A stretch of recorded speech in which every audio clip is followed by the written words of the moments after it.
Hey everyone, it's Renee Yvonne with CompoundPharmacyMarketing.com. Today is Wonderful Wednesday. Wonderful Wednesday is the day when I bring you one marketing solution to help you grow your compound pharmacy. I'm laughing because first of all, I'm in Kill Devil Hills, Nags Head, North Carolina, and just my boyfriend had some time off, and I thought, well, I'm mobile, I can go and work there, not a problem. But I came out here early this morning to do my Wonderful Wednesday. I was talking away and realized I had not recorded a thing. So I'm going to have to start all over again. You missed some good content too. It was so good. I'm going to see if I can repeat it. So, Wonderful Wednesday is a day when I give you one marketing tip to help you grow your compound pharmacy. Today, I wanted to discuss a question that someone sent to me. And that question was, Renee, have a lot of marketers coming out into the marketplace. How do you choose a good pharmacy to work with? Now, I think this is a great question. It's not my typical one. But I love this question because I do meet a lot of marketers. I do have a lot of marketers email me and say they're not exactly sure where to start. They're not exactly sure who they should be working for or what they should do. And so I'm going to talk about that today and hopefully give you some tips on what to look for and um, how to proceed because it's a relatively new industry and there isn't really a standard, if you will, of what to do or what you should look for. So, as far as marketing is concerned, so I'm going to try to help with that as much as I can. Now, before I begin, I want to say this. This answer may possibly be helpful to the marketer who works for a company who's like straight commission and they are being hired out to a pharmacy, but they're marketing just one product, maybe just pain gel, something like that. It could be helpful. I'm not promising that because that's not the industry I work with. I tend to work with the marketer who works for one pharmacy, maybe two, one owner, and this is what they do. They have a salary, they may have a salary and commission, but they're in a structure more like that than someone who is in a position of a true sales rep and they don't do anything else except sell that product. So I hope this will be helpful. Um, so let me get started and I will tell you a little bit about what you can look for. So there's a lot of things to look for. I actually have talked about this in different places and talk about it on my in my pick your brain sessions that I've had with people.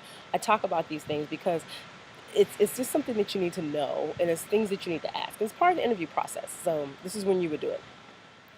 One of the big things that I encourage a marketer to ask is how do you want to grow and can you grow your pharmacy? Now, this may sound like an odd question, but the reason I ask this question is because sometimes it sounds good. It's just one of those things you're supposed to say. I want to grow my business. But that doesn't necessarily mean that you have the space, the money, or the resources to do it. So, one of the questions that you definitely want to find out is do you have the space, money, and resources to grow your business? That's a pretty simple question, right? Because if you don't, then this position may not be around for long.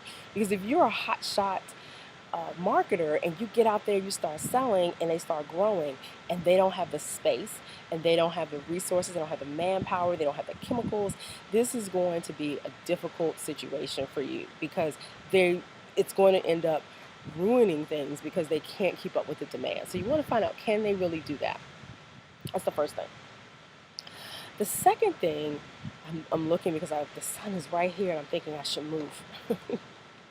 The second thing that you want to consider in marketing or working for a marketer is you want to find out, will you get any training? This is, again, a relatively new field, so you want to find out, will someone be there to hold my hand and walk me through this process? How do I get in to see doctors? How do I get past the gatekeeper who won't let me in? How do I handle large offices when they're saying they don't see reps? What do I do about going back and seeing them? I'm terrified to talk to them because I don't know what to talk about. Those are things that you need to find out. Will they provide some training for you?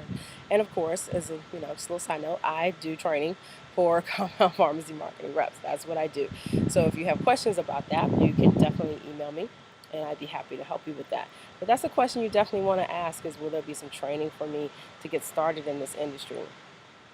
Next, you want to find out about equipment. Now, this is an interesting one, but this is one that I find can happen a lot to people. Sometimes the pharmacist wants you to market something that they don't actually have yet, but they're trying to test it and see, if I talk about lollipops, will people buy them? And this is a it's a I understand the strategy, but the problem is, what if the doctors start writing for it and you don't actually have a lollipop maker? So this could be a problem. So you want to find out, what type of equipment do you have? What type of equipment are you planning to get? And what do you want me to start marketing? So that way you have an idea of what you can actually talk about when you go out and talk to doctors. The next question is about the relationship they have with doctors. And the question is basically, what's your relationship? Is it good? Is it bad? Is it so-so? Are there you and some doctors that don't have, you're not on the best of terms?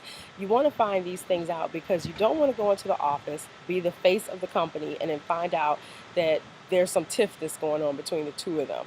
So you want to definitely know, which doctors should I be seeing, which ones do you have a good relationship with, which ones can you just walk into and just say, hey, what's up, how you doing, kind of thing.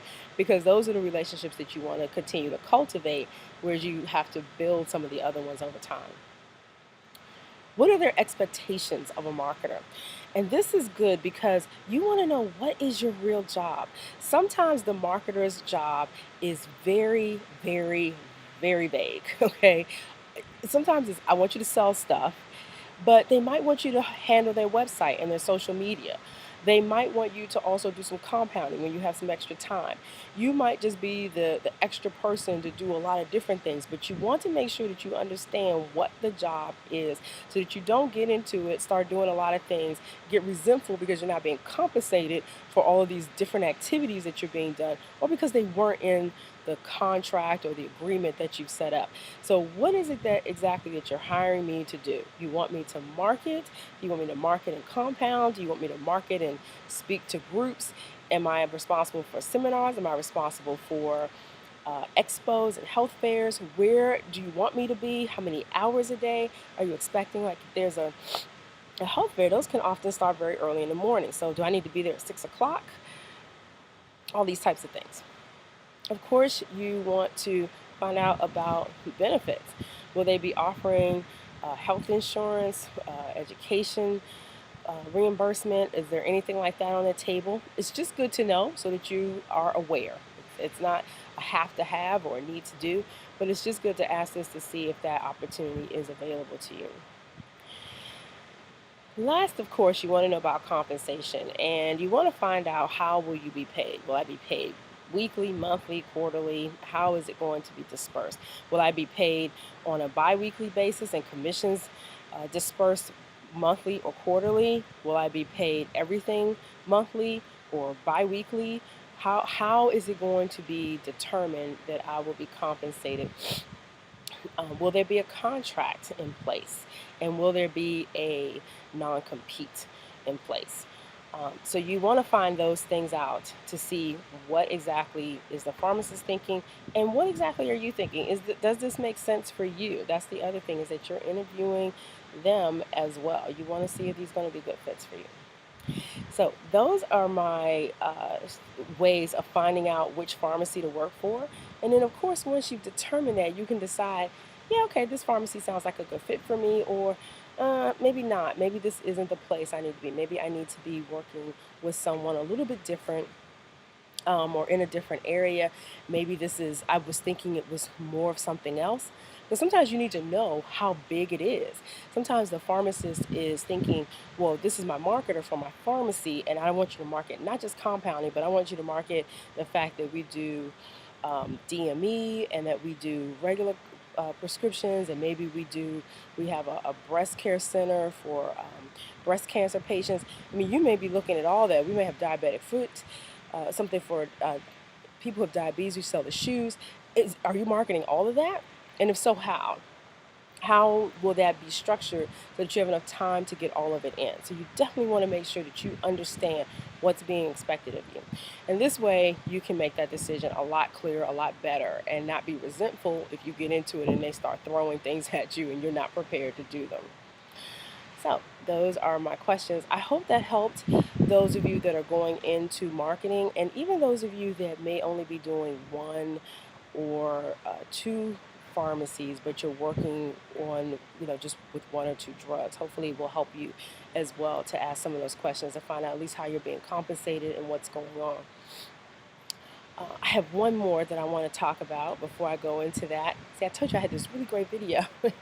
So now I'm trying to recall all the things I said. So the other one is, will you be able to look at some of the records and see what doctors have already written? And I say this because what could happen, and what I've seen happen sometimes is, you might say that you're going to get compensated on doctors, just on pay, everything over, like, say, um, the amount they start at. So let's say they're at $5,000. If you start marketing within a month, they're making $10,000. So you're being compensated on the 5,000 over that. Sometimes the situation is, the pharmacist has cultivated a relationship with, let's say, Dr. Jones. But Dr. Jones might only write one thing. You start seeing Dr. Jones, and Dr. Jones writes for more stuff. So you need to find out, is Dr. Jones off limits because um, you've cultivated that, they've cultivated that relationship, or is that part of the extra money that you make? Because that can happen sometimes, where people feel like, well, I've already cultivated this relationship, and then the pharmacist says, well, the marketer says, well, I cultivated it too, and I'm bringing in more business from that, and now there's sort of a back and forth. So you want to find out what exactly is covered. Keep it as simple as possible if you can, because the more complicated it gets, just the more complicated it gets, and there's no reason for all that complication. It can be very simple. I brought in this much, you started here, I brought in this much, we just pay the difference. But I know sometimes it can get more complicated. So you definitely want to negotiate that and work that out before you decide to take the position. Now I can get to the part that I was getting to. All right. So if you liked this video, you enjoyed these tips, I hope they helped you. I have 3 things I'd like for you to do. One is to sign up for my YouTube channel. I do these videos every week, helping you to grow your compound pharmacy. And I'd love to have you subscribe so that you can get them right to your inbox.